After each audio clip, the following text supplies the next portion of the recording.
রংপুরে ট্রেনটা থামলো, ট্রেন থেকে নামার সঙ্গে সঙ্গে অবাক হয়ে গেলাম। এত সুন্দর একটা মেয়ের সঙ্গে আমার ধাক্কা লাগলো, মানে বিশ্বাস করতে পারতেছি না যে মেয়েটা এত সুন্দর, মানে নিজের চোখকে বিশ্বাস করতে পারতেছি না। সঙ্গে সঙ্গে মেয়েটা ভিপ করে একটা থাপ্পড় মারলো। আমি অবাক হয়ে গেলাম, অবাক হয়ে শুধু তার দিকেই তাকিয়ে আছি। কি সুন্দর চেহারা, মায়াবী চোখ। তখন সে অনেক কথা বলতেছে, কিন্তু আমার কানে এক কান দিয়ে ঢুকতেছে, আরেক কান দিয়ে বের হয়ে যাচ্ছে। সে বলল, বেয়াদব ছেলে, দেখে শুনে চলতে পারো না। তারপরে সঙ্গে সঙ্গে সেও ট্রেন থেকে নামলো। কিন্তু আমার খুব ইচ্ছা তাকে ফলো করব, সে কোথায় যায়, কোন জায়গায় যায়, তাকে ফলো করব, তাকে কয়েকদিন ডিস্টার্ব করব। আস্তে আস্তে আমি তাকে প্রপোজ করে ফেলবো, কারণ মেয়েটাকে আমার অনেক ভালো লাগছে। হঠাৎ করে পিছনে একটা ফকির এসে বলতেছে, বাবা আমার 2 টাকা ভিক্ষা দাও। আমি বললাম যে আচ্ছা ঠিক আছে, মানে একটু মেয়েটাকে দেখাইয়া একটু ভাবসাব নিতে লাগলাম। তারপর ফকিরটাকে 10 টাকা দিলাম। তারপর সে 10 টাকা নিয়ে চলে গেল। পিছন ঘুরে দেখলাম মেয়েটা আর নেই। কিরে ভাই, গেল কোথায়? অনেক মানুষকে জিজ্ঞেস করলাম, আচ্ছা মেয়েটা গেল কোথায়? বললো যে কোন মেয়ে ভাই, আমি তো দেখি নাই। আমি বললাম যে আরে এখনই যে আমাকে চড় মারলো। তখন বললো যে ভাই আমি তো দেখি নাই।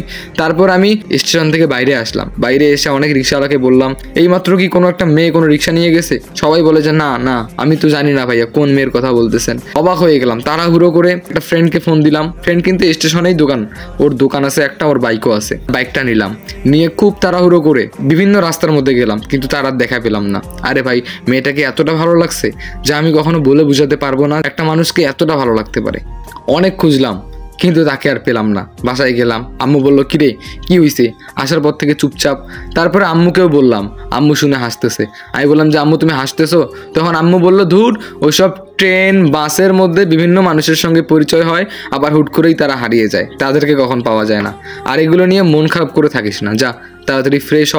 আর এসব মন টন খারাপ না কইরা তোর নানু বাসা থেকে ঘুরে আয়, আরো ভালো লাগবে, অনেকদিন পর বাসায় আসলি। আমি বললাম যে আচ্ছা ঠিক আছে, তবে আমার মন মানতেছে না। ওই যে একবার তাকে ভালো লাগছে, ওই ট্রেনের মধ্যে দেখছি প্রথমবার, আর কোনোদিনও তাকে দেখিনি। আমি জানি না তার নাম কি, তার বাসা কোথায়, তবে আমার খুব ইচ্ছা যে আমি একদিন তাকে ঠিকই পেয়ে যাব। অন্য আর কাউকেই ভালো লাগে নাই কখনো এত, যতটা ভালো তাকে লাগছে। তাকে আমি পাবো কোথায়? অনেক ফ্রেন্ড সার্কেল থেকে বললাম, তার একটা ছবি আঁকলাম, কিন্তু তাকে আর পেলাম না, সার্চ করেও পেলাম না নেটের মধ্যে। কি আর করি, ছোট্ট একটা ভাগ্নির বার্থডে, দাওয়াত দিল বগুড়া। যাই হোক, কি আর করার। বগুড়া গেলাম বাসে, বাস থেকে নামলাম, নেমে ভাগ্নির বাসায় গেলাম। বার্থডেতে একটা উপহার নিয়ে গেলাম, উপহার দিয়ে বললাম যে আম্মু হ্যাপি বার্থডে টু ইউ। মানে আমার একটা বোনের মেয়ে, বোনের বাসায় রাতটা থাকলাম। সকালবেলা ঘুম ভেঙে গেল। ঘুম থেকে উঠার পরে দেখলাম যে বাসায় কেউ নেই, আর কে যেন বাইরে থেকে গেটের মধ্যে আওয়াজ করতেছে, ঠুকঠুক শব্দ, মানে কেউ যেন আসছে। তাড়াহুড়ো করে উঠলাম যে গেটটা খুলতে হবে, কেউ নাই বাসায়। বোনকে ডাকলাম, ছোট ভাগ্নিকে ডাকলাম, কেউ আর শুনতেছে না। তারপর যখনই আমি গেটটা খুললাম, তখনই দেখতে পেলাম সেই মেয়েটা, যেই মেয়েটাকে আমি ট্রেনের মধ্যে প্রথমবার দেখে তার মায়ায় পড়েছি। হ্যাঁ, এটা সেই মেয়েটা। আমি অবাক হয়ে গেলাম, বললাম যে আপনি কি সত্যি সেই মেয়েটা, যেই মেয়েটা আমাকে চড় মেরেছিলেন? সঙ্গে সঙ্গে সেই মেয়েটার মনে পড়ে গেল আমার কথা। তখন আমাকে বলল, আপনি এখানে? আই এম সরি, আমি আপনাকে আসলে সেদিন ভুল করেই চড় মেরেছি। আমি সঙ্গে সঙ্গে গেটটা লাগাই দিলাম। গেটটা লাগাই ভাবতেছি, না এই মনে হয় আমার কল্পনা। আরেকবার গেটটা খুলে দেখি, আরেকবার গেটটা খুললাম, দেখলাম যে সে দাঁড়াই আছে। বললো যে কি হলো, আপনি গেট লাগাই দিলেন কেন? আবার গেটটা লাগাই দিলাম, দিয়ে আবার চিন্তা করলাম, না এটা মনে হয় আমার কল্পনা। তারপরে নিজের শরীরে 5-6 বার চিমটি দিলাম, চিমটি দিয়ে ভাবলাম যে না, এবার গেট খুলে দেখবো, যদি থাকে তাহলে এটা সত্যি, আর যদি না থাকে তাহলে এটা মিথ্যা, আমার কল্পনা ছিল। সঙ্গে সঙ্গে গেটটা খুললাম, আর গেট খোলার সাথে সাথে ঠাস করে আমাকে একটা চড় মারলো। থ হয়ে গেলাম, বললাম যে আবার কেন চড় মারলেন? তখন বললো যে আপনাকে সেদিন চড় মেরেছিলাম, সেই জন্য সরি বলতেছি, আর আপনি বারবার আমাকে অবহেলা করতেছেন, মানে অপমান করতেছেন আপনি আমাকে, সেই জন্য আরেকটা চড় দিলাম। আসলে খারাপ কখনো ভালো হয় না, আপনি খারাপ মানুষ তো খারাপ মানুষই রয়ে গেলেন।